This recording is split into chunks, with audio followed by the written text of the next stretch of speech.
No mercy, no respite! Hello everyone, Josh MC2000 here, and today I've got another video for you all. It is the second entry of Warhammer War Journal. To start off with, I have an apology for you all. I was originally going to film this in February, but I caught COVID. Didn't particularly have it very badly, but you know, it was bad enough to the point where when I tried to record this, I sounded like shit. So I promptly decided, yeah, we're not using that. And since then, over March, I didn't have time to get round to recording it. You know, and I've still been doing a few little bits and pieces here and there. But other than that, you know, I've not been doing quite as much 40k as I had been. I've been doing a lot more over Easter, like the Easter period, so like about the last week or so. The big way I've been engaging with 40k recently is actually some of the Black Library audiobooks, because I've been listening to them on the bus back and forth between university. And the books I've been listening to in particular were actually the first four of the Horus Heresy, which are the 30k books, basically. It's kind of like the war that turned the Imperium into what it is now. And I've read the first four, well, listened to the first four. So that is Horus Rising, False Gods, Galaxy in Flames, and The Flight of the Eisenstein. Flight of the Eisenstein being the last book of like the original four, and it's also the main kind of Death Guard book. Because the first three are essentially all about the same characters, and like it essentially follows them through the Great Crusade up until the point where the Civil War basically breaks out between the two factions. And like, you know, so I'm not going to talk about too much about that, because I think potentially I might do a video on those in the future, because I really liked those books. And to be honest, I've been liking a lot of the audiobooks I've been listening to, particularly some of the Star Wars ones as well. So I think I might cover some of those at some point in the future. But anyway, now we're going to be getting on to the actual 40k stuff. So I said I was originally going to be working on Necrons over February, but the Hatchet, there was something weird happened with Hatchet. They didn't have something in stock, so they ended up sending me the next lot through first. So I instead ended up working on AdMech, so we've got the Skitarii, and since then I also have an AdMech HQ unit. And I do believe there's another HQ unit coming in either, not the next lot, the next lot after that. So I think essentially 2 months time, I think, give or take, that should be here. So I'm starting to get a nice little contingent of AdMech. So I might be at a point where they're fieldable soon. A nice little 25 power little army. Yeah, okay. Speaking of which, I do go off points and power as well. There's another document I've got here. Just let me open it. Oh wait, not that one. Okay, yeah. I've got a notation here of the point values from the 9th edition books for 3 of my armies. I haven't got the full points values for all of them. And the Necron points value is out of date massively, because we've got a fair bit of Necrons recently.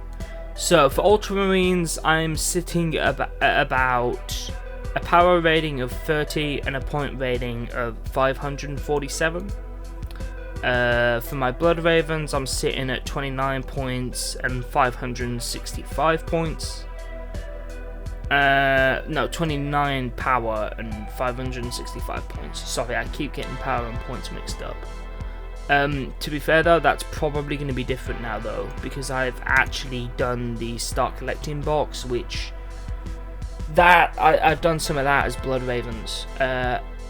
I've used it to make a Bloodraven kill team, because I've not just been playing 40k, I've also started playing kill team, because what I found with my first game of 40k, I played 750 points of Necrons versus 750 points of Black Templar, and I just found it a lot. Like, it was a lot of models to process and deal with in my head, and it was a lot of flicking back and forth with data sheets, and oh yeah, honestly, I just that many models on the table was just a pain in the ass. I think I'm gonna get a notebook at some point and do kind of like a cheat sheet thing where, like, I make a list of the army on one page, and then the following pages are just all the data sheets for that army in one place. Like, maybe like a photograph or a photocopy out of one of my codexes.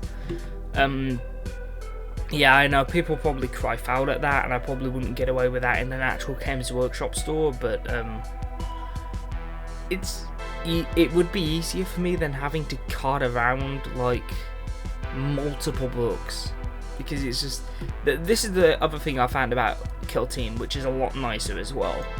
You don't have to carry as much on your person, and the games are a lot shorter, because with Kill Team, I could get everything in one bag that I needed, whereas like when I went for a game of 40k last week, I was literally carrying like 3 bags, like 3 heavy bags. It was awkward. To be fair, it didn't help that I didn't take one army, I took like multiple armies, because I wasn't sure how long the games were going to be. Anyway, speaking of my first games, let's actually discuss how those went, shall we? So my first game of 40k, like I said, was the 750 point game of Necrons, which was it's pretty much my entire Necron army at this point. Like, with the exception of some warriors I'm yet to build. And also the Cyberman style warriors that I did from the recruit box, because they're specifically going to be for a kill team.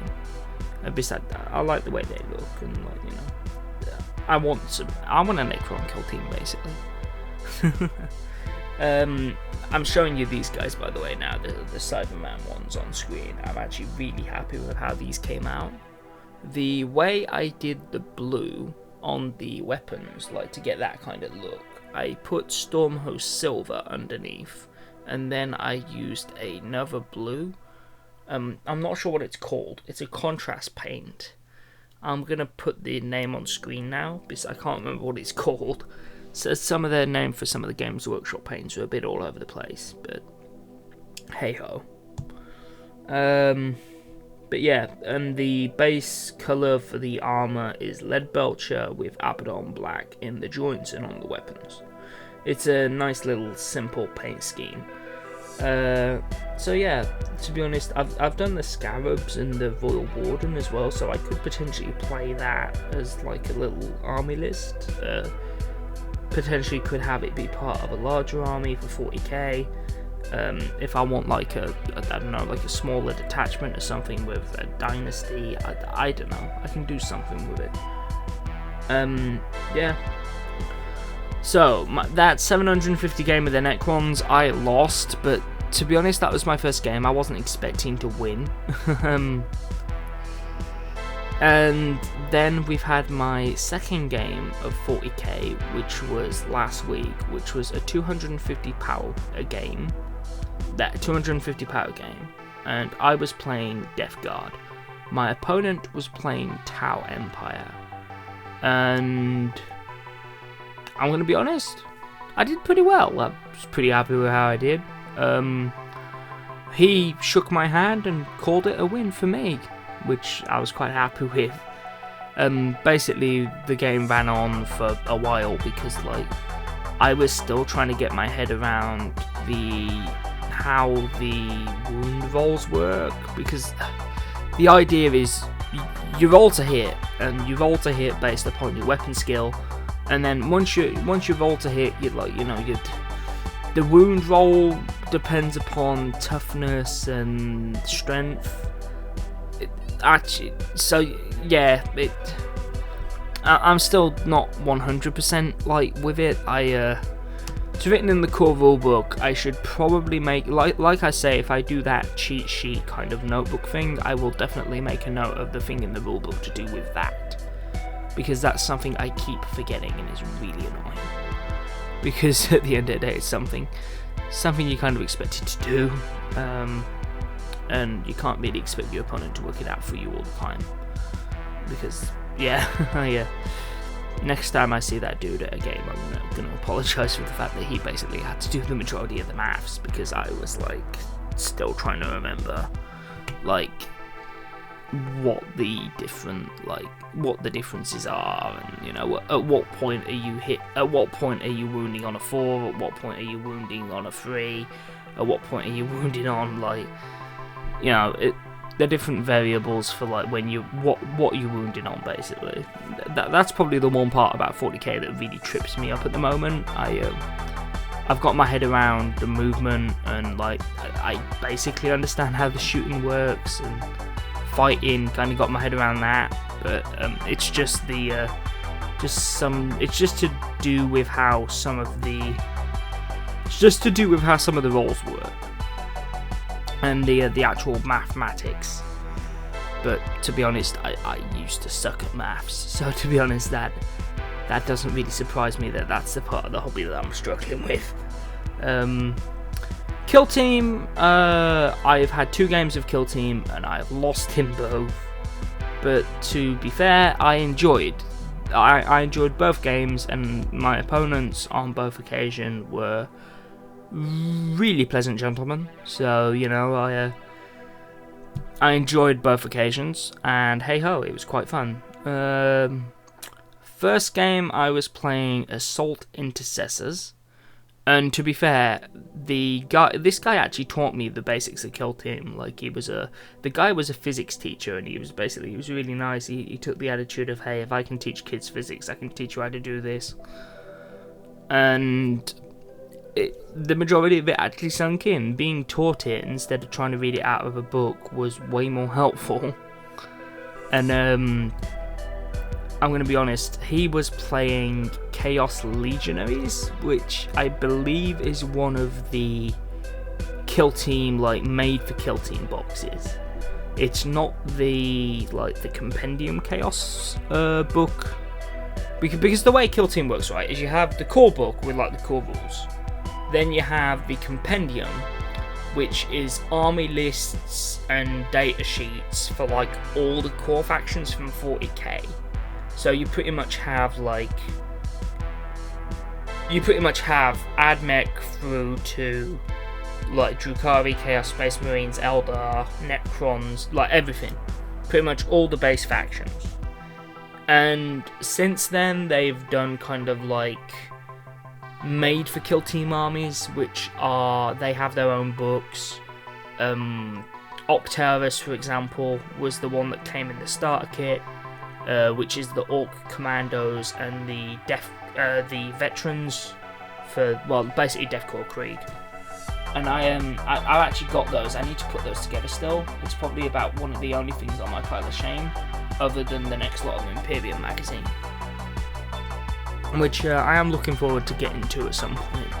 But I've got like an absolute rook of painting to get through. I've also built the Eldar Start Collecting box, and realised that there's no troops in it. So I'm pretty much, apart from a troop's choice, I pretty much have a little Eldar army ready to go. Which, to be honest, it's not going to be for like a big game, but it's going to be for like one of the smaller games. I have a Farseer, a Wraith, I think it's a Wraith Knight or Lord, the small one, the one that's about the same height as the Walker. I also have the Walker and 5 Guardians. No, not Guardians, Wraith Guards. Difference. Guardians are the troop choice. Yeah, okay, getting my Eldar units mixed up. But yeah, they're sat on my desk waiting to be painted. And I've also got some Primaris Eliminators waiting to be painted as well. As well as my Death Guard force, because I actually played that Death Guard force unpainted with the exception of the Blight Hauler. Speaking of which, I'm going to talk you over the units in that now. You'll notice that Chaos Space Marines, yeah, they're not supposed to be there. They count as for Plague Marines because I didn't have enough Plague Marines, and I brought a box of Chaos Space Marines for Kill Team, which is why the weapons on them are set up the way they are, because that's to do with like the Kill Team rules and such.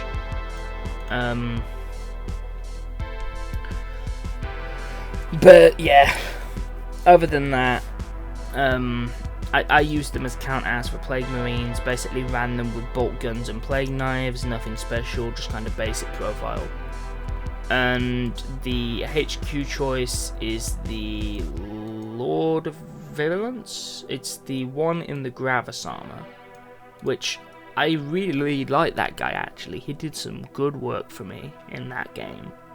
He's got a pretty nice melee weapon and a pretty nice gun, which, to be honest, at the end of the day is all I ask from a HQ choice. I'm not trying to play 40k competitively, I'm just there for the casual games, so, you know, he does the job for me, even if most of the competitive guys think he's the worst thing in the world. Because a lot of the videos I was looking at, like, were basically saying, oh, this unit isn't the best, and it's like, well, it works fine for me. And it also helps that I really like Gravis armor, like, you know, Terminator armor, Tactical Dreadnought armor, whatever you want to call it. And the Death Guard version of that looks really good, actually. I really like it. I think that's probably going to be the next Death Guard unit I paint. The Chaos Space Marines, I think I'm going to not paint them as Death Guard, and I'm going to wait for me to get... I'm going to get some proper Plague Marines, replace those at some point. And then I think I'm going to do them up as... With Chaos Space Marines, I'm thinking Black Legion, which is Abaddon's Legion, or formerly the Sons of Horus, and also formerly the Lunar Wolves. Because that seems to be what the majority of their models are designed after. Like, you know, like, a lot of their models seem to be designed after Chaos Undivided. They don't seem to fit with the different kind of Chaos gods, which, you know, definitely doesn't fit with Nurgle. If you look at like the rest of the Death Guard units, I mean, I could paint them up as Death Guard. I don't know. I'm not decided with that yet. I like the Death Guard paint scheme, so as I intentionally brought them for Kill Team, they might get done up as Death Guard, and I'm also not sure if I want to try and do another army with Chaos Space Marines. It's another one. And speaking of brought just for Kill Team, I also brought a box of Drukhari Cavalites because it's a nice little one-box Kill Team. So yeah, I've got them all put together. They're currently base coded in Abaddon Black, so I've got the other paints, and with them it's just mostly some dry brushing and some Mephiston red on the eyes. So I'm not too sure how they're going to go, but I'm going to give it a try.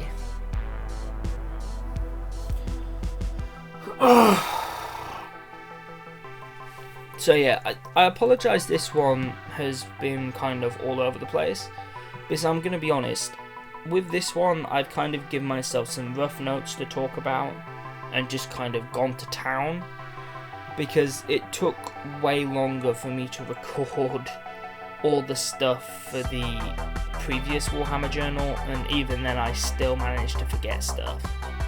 Like, I'm probably going to have forgotten stuff now, to be honest. But hey ho, at the end of the day, can't be helped. Like I said, I'm going to try and do this semi-regularly, because I'm mostly just kind of fed up of not having regular content on my channel. I'm kind of annoyed when I look at my channel and see like massive gaps between uploads. Like, my last upload was a month ago, and that was a Comic Book Carnage video that I'd recorded like weeks before it went out. Because I recorded that before I was ill, and then I put it up like sometime after. I recorded that a very good while ago. But then again, like those of you that read One Dark Night kind of know how late that video was. And yeah, so like this whole 40k thing, I've been enjoying doing it. I'm still kind of trucking on with it. Still got some more to do. I hope you've enjoyed the video. Sorry this one was a lot longer. Well, really, not really. It's about the same sort of length. It's probably like a minute longer than the previous one. But anyway guys, I hope you've enjoyed the video, and I'll see you all in the next one. Goodbye.